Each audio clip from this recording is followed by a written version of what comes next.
नमस्कार दोस्तों, जैसा कि आप जानते हैं कि इस समय यूपीपीएससी का इंटरव्यू चल रहा है और इसी सीरीज में हमारे साथ एक सर हैं जो इंटरव्यू देकर आ रहे हैं। सर, सबसे पहले अपना नाम और अपना एजुकेशन क्वालिफिकेशन बता दीजिए। मेरा नाम दीपक गुप्ता है जी। मैंने बीटेक मैकेनिकल इंजीनियरिंग किया है एनआईटी इलाहाबाद से जी। सर, अभी बीटेक कब कंप्लीट हुआ था? 2015 में कंप्लीट हुआ है और अभी मैं जॉब भी कर रहा हूँ। कहाँ पर वर्किंग है sir? Thermal power plant PSU है जी, तो वहीं पे। ये गवर्नमेंट जॉब होती है सर या फिर कैसे होती है? ग्रेड में क्या होती है सर? सिलेक्शन कैसे होता है? गवर्नमेंट जॉब ही है। गेट का एग्जाम होता है इंजीनियरिंग के बाद, उसको क्वालिफाई करने के बाद ही पीएसयू मिलती है जी। इसका ग्रेड पे क्या होता है सर? बेसिक पे 70,000 बेसिक पे होता है, टोटल 15 लाख सीटीसी है जी जी। तो सर, अभी आप वर्क भी कर रहे हैं और उसके बाद इंटरव्यू देने आए हैं। किनका बोर्ड था, कौन कौन से सवाल किए गए सर? सुधीर सर का बोर्ड था जी। तो स्टार्टिंग में तो उन्होंने यही पूछा अभी क्या कर रहे हैं, इंट्रोडक्शन लिया। फिर प्रयागराज, जैसे मेरा बीटेक प्रयागराज से था, तो इसी संदर्भ में उन्होंने मुझसे पूछा कि प्रयागराज की 3 विशेषताएं बताइए। तो फिर मैंने बताई। उसके बाद उसी से फिर क्वेश्चंस पूछे कि मैंने एक शक्तिपीठ बताया था ललिता देवी, तो बताया क्यों होता है, तो मैंने बताया कि माँ सती का कुछ पार्ट गिरा था। उसके बाद आरोपी वाला पूछा गया था? आरोपी वाला पूछा गया था शक्तिपीठ से? नहीं, ललिता देवी जी। हाँ, नहीं, मैंने बताया था कि 3 चीजें बताओ, फिर उस पर पूछा था, खुद से नहीं पूछा उन्होंने। तो ये फिर दूसरे मेंबर के पास गए, उन्होंने थोड़ा मैकेनिकल इंजीनियरिंग था, तो एक क्वेश्चन में याद कर पा रहा हूँ कि एसी का जो ह्यूमिडिटी बाहर वाटर लीकेज होता है ना, वो कैसे होता है। तो फिर उसका मैंने बताया कि जो है कि, तो पार्शियली मुझे याद था, मैकेनिकल इंजीनियरिंग को 10 साल हो गए हैं, तो थोड़ा थोड़ा बताया, पूरी तरह से मैंने नहीं बता पाया, तो उसको पार्शियली बताया। फिर उन्होंने मैकेनिकल में ही ग्रिल किया, तो कुछ चीजें मुझे याद नहीं आ रही अभी। तीसरे ने, फिर मैंने हॉबी थी शायरी, तो फिर उन्होंने शायरी से कुछ शायरी सुनाने को बोला, वो सुनाया। फिर उन्होंने कोई शायरी सुनाई, बोले इनके राइटर कौन है, तो मैंने सुनी थी पर नाम याद नहीं था, तो मैंने मना कर दिया। कोई शायरी याद हो तो सर यहाँ सुनाना हो तो सुना सकते। वही जो वहीं पे सुनाए, यही सुनाई थी कि सफर में धूप तो होगी, चल सको तो चलो, सभी है भीड़ में तुम भी निकल सको तो चलो, किसी के वास्ते राहें कहाँ बदलती हैं, तुम खुद ही को बदल सको तो चलो। तो मम्मी जी समझाना चाहेंगे, मम्मी जी भी हैं साथ में। तो मम्मी जी, ये बताइए, अपने सुपुत्र पर क्या कहना चाहेंगी? आज बहुत प्राउड मोमेंट है आपके लिए, तो आप क्या कहना चाहेंगी? हमें तो बहुत खुशी है कि हमारा बेटा इंटरव्यू तक पहुंचा। हाँ, तो यही आशीर्वाद है कि हो जाए हमारा। तो मम्मी जी आशीर्वाद दे रही हैं सर कि आप सेलेक्ट हो जाएं। मैम भी हैं आपके साथ, मैम सर की वाइफ हैं। तो मैम, अपना शुभ नाम बता दीजिए और अपना भी एजुकेशनल क्वालिफिकेशन आप बता दीजिए। मेरा नाम श्रेया गुप्ता है। मैं बीएससी कंप्लीट है, मेरा बीटीसी बीएड भी है। अभी आप कहीं वर्किंग है या फिर? नहीं, अभी तो नहीं है। पढ़ाई लेकिन कर रही हैं ना? हाँ। तो मैम, सर का स्वभाव बताइए, सर कैसे हैं, किस नेचर के हैं? जब कब आपकी शादी हुई, उसके बाद फिर अभी सर का कैसा नेचर है और कितना हार्डवर्क किया है जो यहाँ तक पहुँचे हैं सर? हमारी शादी तो 2023 पे हुई थी, 6 फरवरी 2023 को।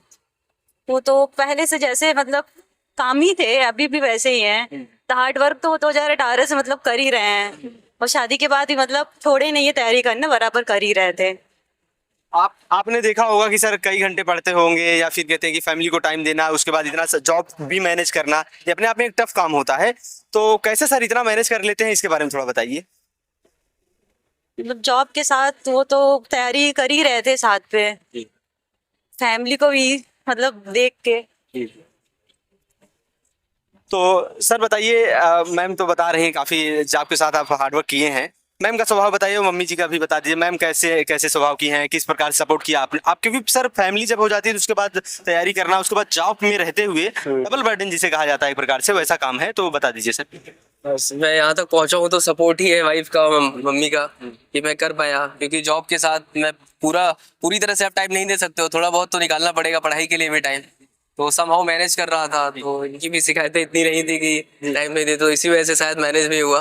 और घर वालों का आशीर्वाद, घर वालों ने भी सपोर्ट किया कि करो, तो बिना उसके पॉसिबल ही नहीं है। आप तो मेहनत कर सकते हो, बट सपोर्ट तो फैमिली का चाहिए ही होता है। तो मम्मी जी के लिए आपके मुख से क्या निकलेगा सर? मम्मी जी इतना आशीर्वाद दी हैं, मम्मी जी क्या कहना चाहेंगे? और मैम के बारे में भी थोड़ा कुछ कह दीजिए। मम्मी जी ने आशीर्वाद दिया है, तो मैं चाहता हूँ कि आशीर्वाद पूरा हो, और मम्मी को प्राउड हो, और वाइफ को भी प्राउड हो। तो मैं थ्रू आउट लाइफ भी मतलब ग्रेटफुल रहूंगा मदर और वाइफ का, कि सपोर्ट किया। बस मैं यही कहना चाहूँगा। सर किस जिले के रहने वाले हैं आप? बांदा। बांदा के रहने वाले हैं। अभी आप सर कहाँ पर पोस्टेड हैं और कहाँ से सर्विस कर रहे हैं? घाटमपुर थर्मल पावर प्लांट है। हाँ। नेवेली। अच्छा, ये कहाँ पड़ता है, डिस्ट्रिक्ट में पड़ता है? घाटमपुर में ही पड़ता है। ये मतलब कानपुर डिस्ट्रिक्ट लगता है बट हमीरपुर के पास में है। अच्छा, हमीर। नेवेली उत्तर प्रदेश पावर कॉर्पोरेशन में। तो वहाँ पर इंजीनियर ग्रुप में आप executive engineer. Executive engineer sir. तो सर जो बच्चे यूपीपीसीएस तैयारी करना चाहते हैं उनको प्रीलिम्स और मेंस की क्या स्ट्रेटजी होनी चाहिए, थोड़ा शेयर कर दीजिए सर।